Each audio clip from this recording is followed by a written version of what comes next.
In order to install the doors, you will require an impact drill, cordless hammer drill, a 6-foot spirit level, a tape measure, a tube of glazing adhesive, double-sided 2mm glazing tape, an 8mm HSS drill bit, appropriate fixings and a range of glazing packers.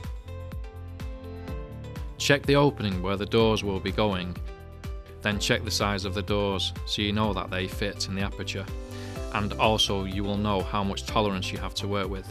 Ideally, you need a 15mm difference in the width and height to allow for the correct levelling of the doors.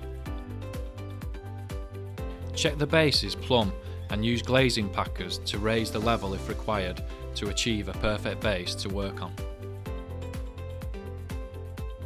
To prevent water from escaping from inside the chamber of the sill, it is very important that the sill end caps are glued on prior to installation. Cover the perimeter of the ends, then clip on the caps into place. The end caps are handed left and right. If the door requires a sill, the sill would then sit on top of the glazing packers.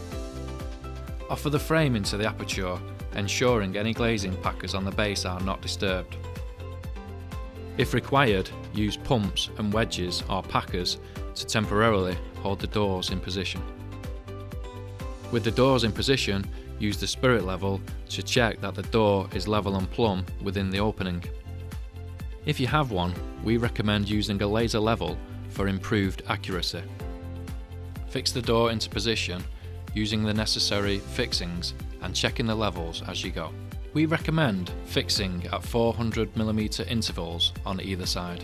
Use glazing packers where necessary to stop any distortion in the frame, and be careful not to over tighten the fixings.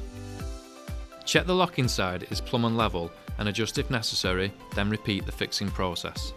In line with the interlocking profile, fix the head into position, ensuring there is no bowing of the frame. Finally, fix the bottom rail in the centre to complete the fixing process. The next stage is to install the glass units. Start by removing all the glazing beads from the frame, making note of which bead fits where. Place 5mm glazing packers at the bottom of each panel.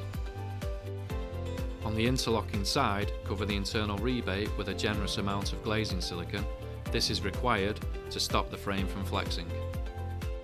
The sticker indicates which side of the glass should face inside the room. Offer the glass unit into the interlocking side pocket first. With the glass in position, replace the top bead and use a 5mm glazing packer to hold the bead in place. Repeat the process with the remaining beads on this panel.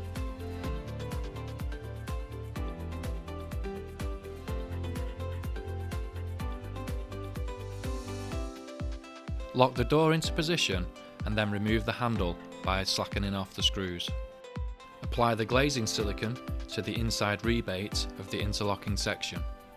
Offer the glass into position by placing the unit inside the pockets of the interlocking jamb first and then twist into position. Refit the handle, taking care not to over tighten the screws. Using the same method as the first panel, replace the top and bottom beads only. Before you put the final bead in, it is important to check the door is plumb and level and adjust if necessary. To prevent entrapment, slide the door open and leave roughly a hand's gap in between the interlocking profile and the handle. This will indicate where to place the doorstop. Mark round the 2 pegs and drill out the holes. Use an 8mm drill bit and drill out the depth of the pegs. Place the stop into the holes and fix into position using the screw provided. Place wedge gaskets round all 4 sides of each panel from the inside of the door.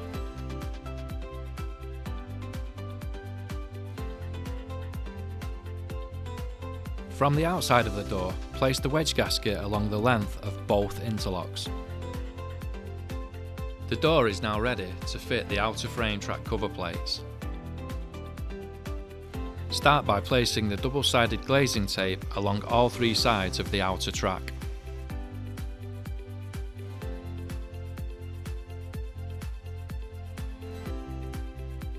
There are 2 sides to the cover plate.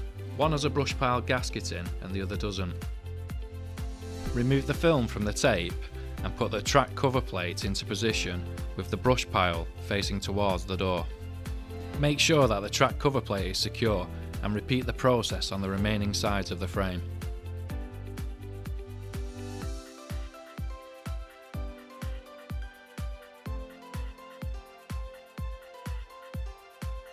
Open and close the door to make sure it runs smoothly.